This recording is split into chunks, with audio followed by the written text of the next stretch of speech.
In the previous tutorials, we could assign a trigger to a specific action using dedicated tools, such as a button in the snapshots or with pop-up menus, like the ones available on faders.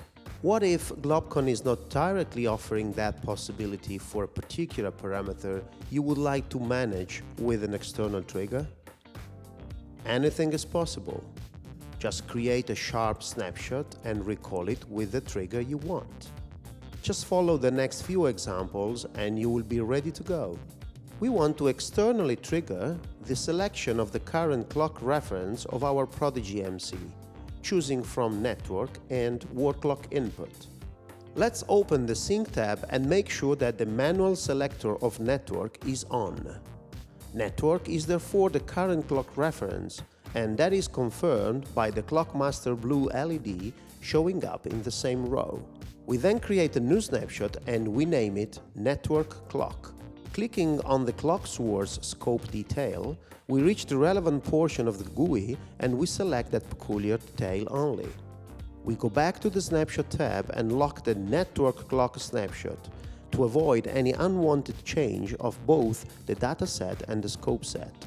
Doing that, we are sure that once that snapshot should be recalled, just one parameter among hundreds will be changed, setting the clock reference to network, nothing else.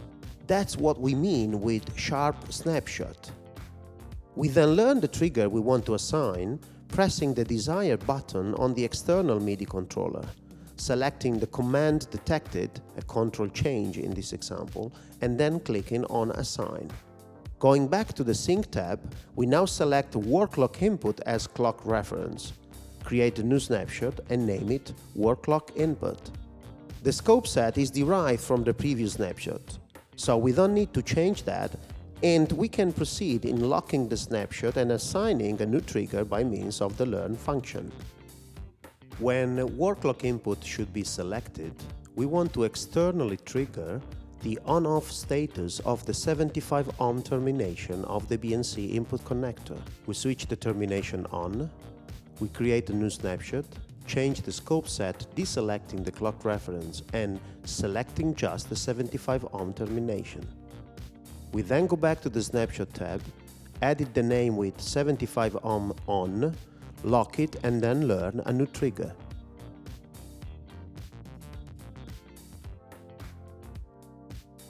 We switch off the termination, create a new snapshot, name it 75 ohm off, lock it and then learn another trigger. We have everything we need. Let's double check if our new triggers work as expected. Going back to the Sync tab, we press the button selected as Network Lock on the external MIDI controller.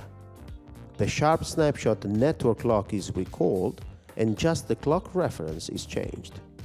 The pressure of the button selected as word clock input will recall the relevant word clock input sharp snapshot and select that as a clock reference in our Prodigy MC.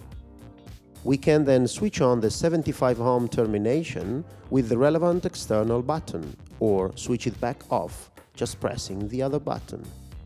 As already learned in the previous tutorials, we can double check that globcon automatically created 4 new triggers and they are relevant for new actions. Don't miss the next video tutorials if you want to know more about triggers in globcon. Powerful, easy, globcon.